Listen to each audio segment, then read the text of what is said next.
नमस्कार दर्शक बंधु शुभ सकाळ आज हूँ सेप्टेम्बर मास 30 तारिख मंगलवार। आज मु आपण पाखु ओडिशा तथा देश विदेशर किछि बछा बछा गुरुत्वपूर्ण खबर नैकर आसी जो खबर गुड़िक आपण माने जानिबा निहाती जरूरी। तेबे सेथि मध्यरे सुभद्रा योजना, पीएम किसान योजना, इश्रम कार्ड, राशन कार्ड, आजिर पाणीपाग, सुना दर, पेट्रोल दर भली बहुत सारा खबर रही। सेथिपई भिडियोटी को शेष जाए देखंतु। ता सहित आपण न्यूज को केउ जिल्लार देखुचंती आमको तळे कमेंट माध्यम जणातु। चैनल ले नुआ कर आस्थिले दयाकर चैनल टी को एबे सब्सक्राइब कर दियंतु। पाखर आसुवा बेल आइकन को प्रेस कर रखंतु जहा फଳରେ भली गुरुत्वपूर्ण खबर आसिले आपण सर्वप्रथमे नोटिफिकेशन जरिए पाई पारिबे। तेबे आ डेरी न कर चलंतु खबर उपरे नजर पकेइबा। आजिर प्रथम खबर पार्बण रे महंगा माड़, आकाश छुआ दरदाम, हांडीशालरू परिबा गायब। तेबे पार्बण रे होइछि महंगा माड़, आकाश छुआ परिबा दर 500 टंका पुरुनी बैग। तेबे राज्य रे विभिन्न जिल्ला रे परिबा दर आकाश छुआ होइछि जाहाकु नै चिंता रेखाउटी। तेबे राज्य रे बाइगण किलो 80 रु 100 टंका थिया बेले झुडंग किलो 80 रु 130 टंका रहिछि।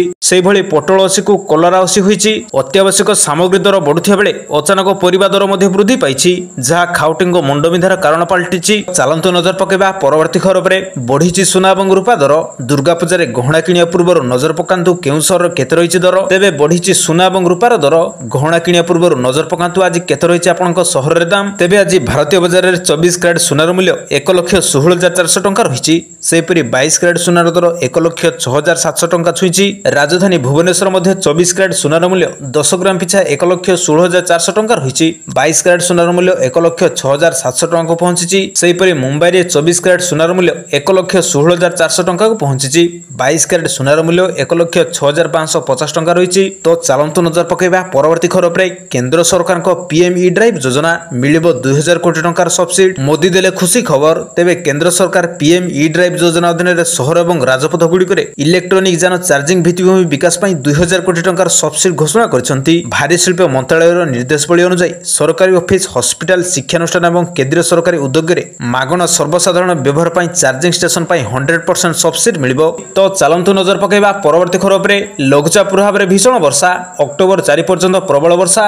पूर्वानुमान कला पाणीपाग विभाग। तेबे भुवनेश्वर आंचलिक पाणीपाग विज्ञान केंद्र पक्षरु मिलिथिबा सूचना मुताबिक आसंता 24 घंटा मध्ये 27 जिल्ला रे प्रबल वर्षार संभावना रहिछि। अक्टोबर 4 पर्यंत राज्य रे विशेष वर्षार संभावना रहिछि। तेबे आसंता 24 घंटा मध्ये बिजुली घड़घड़ी सहित प्रबल वर्षा को दृष्टि रखी नयागढ़, गंजाम, गजपति, सोनपुर, बौद्ध, नुआपड़ा, बलांगीर, कलाहांडी, कंधमाल, नवरंगपुर, रायगड़ा, कोरापुट और मालकानगिरी जिला को सतर्क सूचना जारी कर दैछि। से बेले आसंता काली पई सुंदरगढ़, झारसुगुड़ा, बरगढ़, संबलपुर, देवगढ़, अनुगुल, ढेंकानाल, केन्दुझर और मयूरभंज भली जिला को मध्ये येलो वार्निंग जारी कर दैछि। लघुचाप प्रभाव रे आसंता अक्टोबर 4 तारिख पर्यंत प्रबल वर्षार संभावना रहिछि। एने पूर्वानुमान करछि पाणीपाग विभाग। तो चालंतु नजर पकेबा परवर्ती खबर उपरे। अक्टोबर 21 दिन बंद रहिबो सबु बैंक। जानतु केउ दिन खोला रहिबो बैंक। तेबे दशहरा ठार दीपावली पर्यंत अनेक प्रमुख पर्वपर्वाणी पड़ुछि जहा फଳରେ बैंक छुट्टी संख्या यथेष्ट वृद्धि पाइछि। तेबे भारतीय रिजर्व बैंक तथा आरबीआई अनुसार सारा देश रे अक्टोबर मासरे बैंक गुडी मोट 21 दिन पई बंद रखा जिवो। बैंक गुडी कहर छुट्टी पई कैलेंडर निर्देश जारी करिछि। विशेष करी दीपावली एवं दुर्गा पूजा पई अनेक राज्य रे बैंक गुडी बंद रखा जिवो।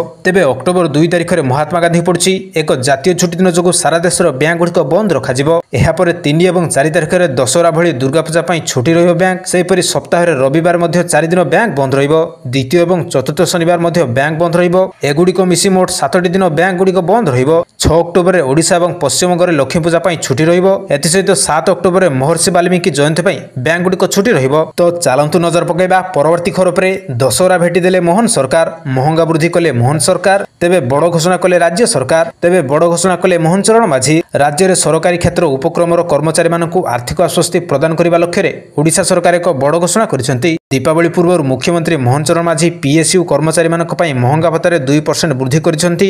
तेबे राज्य सरकार को एही निष्पत्ति द्वारा पीएसयू रे नियोजित थिबा प्राय 8.5 लाख राज्य सरकारी कर्मचारी एवं पेंशनभोगी लाभवान हेबाकु जाउछंती। तो चालंतु नजर पकेबा परवर्ती खबर उपरे। नुआ भाइरस को नै चिंता रे सबु देश। कोरोना भाइरस नुआ भारिएंट आसुची। तेबे बढ़ुची भय। पुणी आसिलानी आउ एक भाइरस जाहाकु नै समस्त चिंता रे। कोरोना परि आउ एक भाइरस माडी आसुची बोली सूचना रहिछि। गत किछि वर्ष धरि कोविड-19 महामारी समग्र विश्व को दोहराई दैछि। जदिओ टीका एवं चिकित्सा समय सहित आश्वस्ति प्रदान करिछि किंतु ए भाइरस विकसित प्रकृतिर चिंतार कारण रहिछि एवं वर्तमान यह अनेक देश में व्यापिछि। तेबे विशेषज्ञ अनुसार मामला क्रमागत भाव में वृद्धि पाउछि एवं भारत समेत समग्र विश्व को सतर्क रहबाक पड़िबो। तो चालंतु नजर पकेबा परवर्ती खबर उपरे। झारसुगुड़ा रे प्रकल्पर वर्षा कले मोदी। 60,000 कोटी अधिक टंकार प्रकल्पर शिलान्यास उद्घाटन। ତେବେ ଆସନ୍ତାକାଲି ଝାରସୁଗୁଡ଼ା ଗସ୍ତରେ ଆସିଥିଲେ ନରେନ୍ଦ୍ର ମୋଦି 60,000 କୋଟିରୁ ଅଧିକ ମୂଲ୍ୟର ବିକାଶମୂଳକ କାର୍ଯ୍ୟ ଉଦ୍ଘାଟନ କରିଛନ୍ତି। ତେବେ ପ୍ରଧାନମନ୍ତ୍ରୀ ନରେନ୍ଦ୍ର ମୋଦି ଓଡ଼ିଶାରେ ଝାରସୁଗୁଡ଼ାରେ ଟେଲିକମ୍, ରେଳବାଇ, ଉଚ୍ଚଶିକ୍ଷା, ସ୍ୱାସ୍ଥ୍ୟସେବା, ଦକ୍ଷତା ବିକାଶ ଏବଂ ଗ୍ରାମୀଣ ଗୃହ ନିର୍ମାଣ ସମେତ ବିଭିନ୍ନ କ୍ଷେତ୍ରରେ 60,000 କୋଟି ଟଙ୍କାରୁ ଅଧିକ ମୂଲ୍ୟର ଅନେକ ବିକାଶ ପ୍ରକଳ୍ପର ଶିଳାନ୍ୟାସ ଏବଂ ଉଦ୍ଘାଟନ କରିଛନ୍ତି। ଜାତୀୟ ଯୋଗାଯୋଗ ଭିତ୍ତିଭୂମିକୁ ଏକ ପ୍ରମୁଖ ପ୍ରୋତ୍ସାହନ ଦେଇ ପ୍ରଧାନମନ୍ତ୍ରୀ ପ୍ରାୟ 37,000 କୋଟି ଟଙ୍କାର ବ୍ୟୟରେ ସ୍ୱଦେଶୀ ପ୍ରଯୁକ୍ତି ବିଦ୍ୟାରେ ନିର୍ମିତ 57,500ରୁ ଅଧିକ ମୋବାଇଲ ପାଇଁ 4G ଟାୱାରକୁ ସମର୍ପିତ କରିଛନ୍ତି। ତ ଚାଲନ୍ତୁ ନଜର ପକାଇବା ପରବର୍ତ୍ତୀ ଖବର ଉପରେ। ସମ୍ଭାବ୍ୟ ବନ୍ୟା ସମୀକ୍ଷା କଲେ ମୋହନ ଚରଣ ମାଝୀ। ତେବେ ଉତ୍ତର ଏବଂ କେନ୍ଦ୍ରୀୟ ବଙ୍ଗୋପସାଗରରେ ସୃଷ୍ଟି ହୋଇଥିବା ଲଘୁଚାପ ଜନିତ ବର୍ଷାର ମୁକାବିଲା ସମ୍ପର୍କରେ ପ୍ରଭାବିତ ହେବାକୁ ଥିବା 17ଟି ଜିଲ୍ଲାରେ ଜିଲ୍ଲାପାଳଙ୍କ ସହିତ ଭିଡ଼ିଓ କନଫରେନ୍ସ ମାଧ୍ୟମରେ ଆଜି ସମୀକ୍ଷା ବୈଠକ କରିଛନ୍ତି।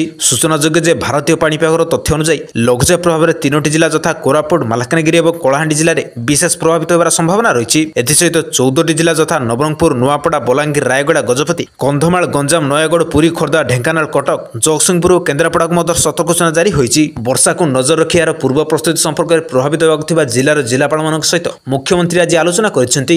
ଜିଲ୍ଲା ଏବଂ ବ୍ଲକ ସ୍ତରୀୟ ନିୟନ୍ତ୍ରଣ କକ୍ଷଗୁଡ଼ିକରେ 24 ଘଣ୍ଟା କାର୍ଯ୍ୟକାରୀ କରିବ ଏବଂ ଏହାର ତଥ୍ୟଗୁଡ଼ିକ ଯେପରି ନିୟମିତ ଭାବେ ଅପଡେଟ୍ କରିବା ପାଇଁ ମୁଖ୍ୟମନ୍ତ୍ରୀ ନିର୍ଦ୍ଦେଶ ଦେଇଛନ୍ତି। ପରିସ୍ଥିତିକୁ ନଜର ରଖି ଆବଶ୍ୟକ ପଦକ୍ଷେପ ନେବା ପାଇଁ ମଧ୍ୟ ପରାମର୍ଶ ଦେଇଛନ୍ତି। ତ ଚାଲନ୍ତୁ ନଜର ପକାଇବା ପରବର୍ତ୍ତୀ ଖବର ଉପରେ। ମୋଦି ଲଞ୍ଚ କଲେ ସ୍ୱଦେଶୀ 4G ନେଟୱାର୍କ। ଦେଶର ପ୍ରତ୍ୟେକ କୋଣରେ ମିଳିବ ସ୍ପିଡ୍ ନେଟୱାର୍କ। ତେବେ ପ୍ରଧାନମନ୍ତ୍ରୀ ନରେନ୍ଦ୍ର ମୋଦି ଆସନ୍ତାକାଲି ଓଡ଼ିଶାର ଅନେକ ପ୍ରକଳ୍ପ ସହିତ BSNL 4G ନେଟୱାର୍କ ମଧ୍ୟ ଶୁଭାରମ୍ଭ କରିଛନ୍ତି।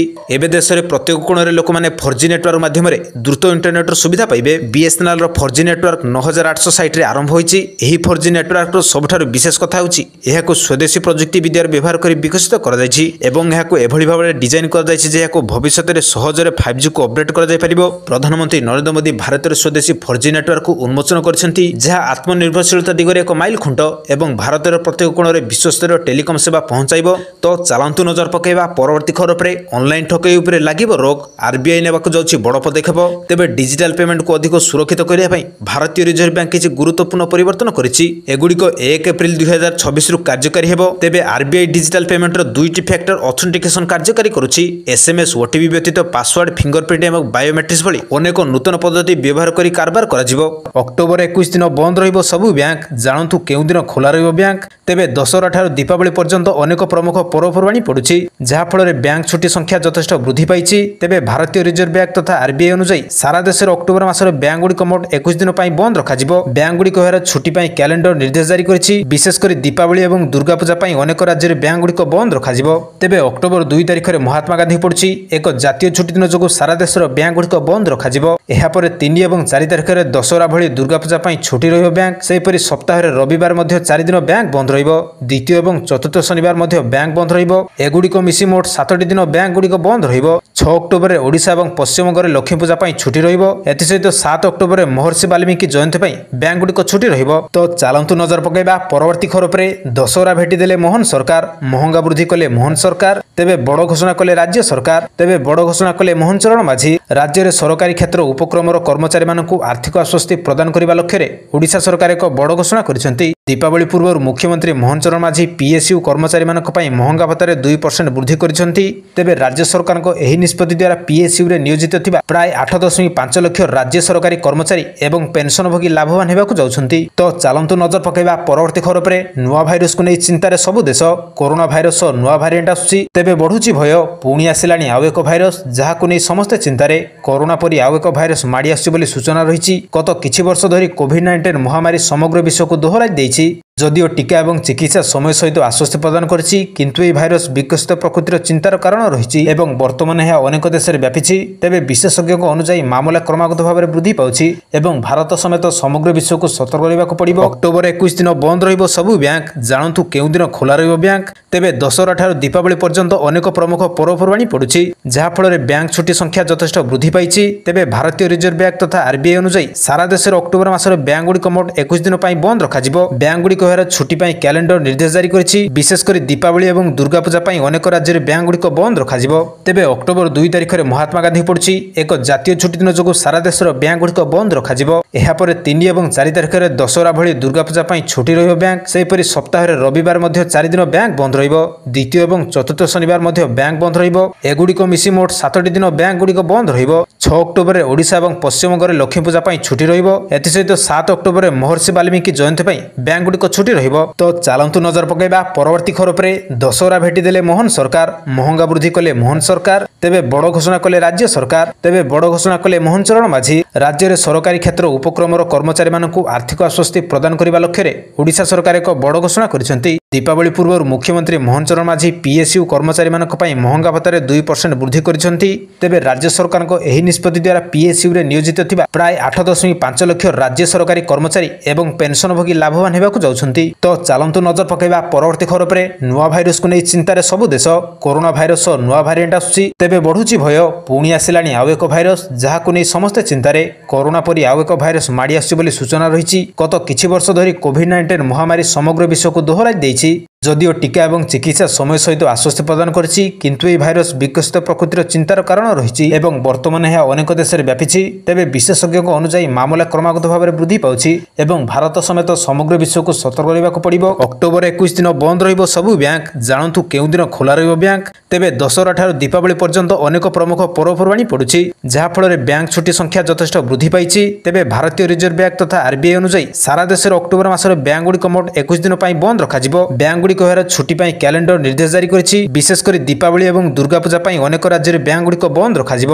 ତେବେ ଅକ୍ଟୋବର 2 ତାରିଖରେ ମହାତ୍ମା ଗାନ୍ଧୀ ପଡୁଛି। ଏକ ଜାତୀୟ ଛୁଟି ଦିନ ଯୋଗୁଁ ସାରା ଦେଶର ବ୍ୟାଙ୍କଗୁଡ଼ିକ ବନ୍ଦ ରଖାଯିବ। ଏହାପରେ 3 ଏବଂ 4 ତାରିଖରେ ଦଶହରା ଭଳି ଦୁର୍ଗାପୂଜା ପାଇଁ ଛୁଟି ରହିବ ବ୍ୟାଙ୍କ। ସେହିପରି ସପ୍ତାହରେ ରବିବାର ମଧ୍ୟ 4 ଦିନ ବ୍ୟାଙ୍କ ବନ୍ଦ ରହିବ। ଦ୍ୱିତୀୟ ଏବଂ ଚତୁର୍ଥ ଶନିବାର ମଧ୍ୟ ବ୍ୟାଙ୍କ ବନ୍ଦ ରହିବ। ଏଗୁଡ଼ିକ ମିଶି ମୋଟ 7ଟି ଦିନ ବ୍ୟାଙ୍କଗୁଡ଼ିକ ବନ୍ଦ ରହିବ। 6 ଅକ୍ଟୋବରରେ ଓଡ଼ିଶା ଏବଂ ପଶ୍ଚିମବଙ୍ଗରେ ଲକ୍ଷ୍ମୀ ପୂଜା ପାଇଁ ଛୁଟି ରହିବ। ଏଥିସହିତ 7 ଅକ୍ଟୋବରରେ ମହର୍ଷି ବାଲ୍ମୀକି ଜୟନ୍ତୀ ପାଇଁ ବ୍ୟାଙ୍କଗୁଡ଼ିକ ଛୁଟି ରହିବ। ତ ଚାଲନ୍ତୁ ନଜର ପକାଇବା ପରବର୍ତ୍ତୀ ଖବର ଉପରେ। ଦଶହରା ଭେଟିଦେଲେ ମୋହନ ସରକାର, ମହଙ୍ଗା ବୃଦ୍ଧି କଲେ ମୋହନ ସରକାର, ତେବେ ବଡ଼ ଘୋଷଣା କଲେ ରାଜ୍ୟ ସରକାର, ତେବେ ବଡ଼ ଘୋଷଣା କଲେ ମୋହନ ଚରଣ ମାଝୀ। ରାଜ୍ୟରେ ସରକାରୀ କ୍ଷେତ୍ର ଉପକ୍ରମର କର୍ମଚାରୀମାନଙ୍କୁ ଆର୍ଥିକ ଆଶ୍ୱସ୍ତି ପ୍ରଦାନ କରିବା ଲକ୍ଷ୍ୟରେ ଓଡ଼ିଶା ସରକାର ଏକ ବଡ଼ ଘୋଷଣା କରିଛନ୍ତି। ଦୀପାବଳି ପୂର୍ବରୁ ମୁଖ୍ୟମନ୍ତ୍ରୀ ମୋହନ ଚରଣ ମାଝୀ ପିଏସ୍ୟୁ କର୍ମଚାରୀମାନଙ୍କ ପାଇଁ ମହଙ୍ଗା ଭତ୍ତାରେ 2% ବୃଦ୍ଧି କରିଛନ୍ତି। ତେବେ ରାଜ୍ୟ ସରକାରଙ୍କ ଏହି ନିଷ୍ପତ୍ତି ଦ୍ୱାରା ପିଏସ୍ୟୁରେ ନିୟୋଜିତ ଥିବା ପ୍ରାୟ 8.5 ଲକ୍ଷ ରାଜ୍ୟ ସରକାରୀ କର୍ମଚାରୀ ଏବଂ ପେନ୍ସନଭୋଗୀ ଲାଭବାନ ହେବାକୁ ଯାଉଛନ୍ତି। ତ ଚାଲନ୍ତୁ ନଜର ପକାଇବା ପରବର୍ତ୍ତୀ ଖବର ଉପରେ। ନୂଆ ଭାଇରସକୁ ନେଇ ଚିନ୍ତାରେ ସବୁ ଦେଶ, କରୋନା ଭାଇରସ ନୂଆ ଭାରିଏଣ୍ଟ ଆସୁଛି, ତେବେ ବଢୁଛି ଭୟ, ପୁଣି ଆସିଲାଣି ଆଉ ଏକ ଭାଇରସ ଯାହାକୁ ନେଇ ସମସ୍ତେ ଚିନ୍ତାରେ। କରୋନା ପରି ଆଉ ଏକ ଭାଇରସ ମାଡ଼ି ଆସୁଛି ବୋଲି ସୂଚନା ରହିଛି। ଗତ କିଛି ବର୍ଷ ଧରି କୋଭିଡ୍-19 ମହାମାରୀ ସମଗ୍ର ବିଶ୍ୱକୁ ଦୋହରାଇ ଦେଇଛି। ଯଦିଓ ଟିକା ଏବଂ ଚିକିତ୍ସା ସମୟ ସହିତ ଆଶ୍ୱସ୍ତି ପ୍ରଦାନ କରିଛି, କିନ୍ତୁ ଏହି ଭାଇରସ ବିକଶିତ ପ୍ରକୃତିର ଚିନ୍ତାର କାରଣ ରହିଛି ଏବଂ ବର୍ତ୍ତମାନ ଏହା ଅନେକ ଦେଶରେ ବ୍ୟାପିଛି। ତେବେ ବିଶେଷଜ୍ଞଙ୍କ ଅନୁଯାୟୀ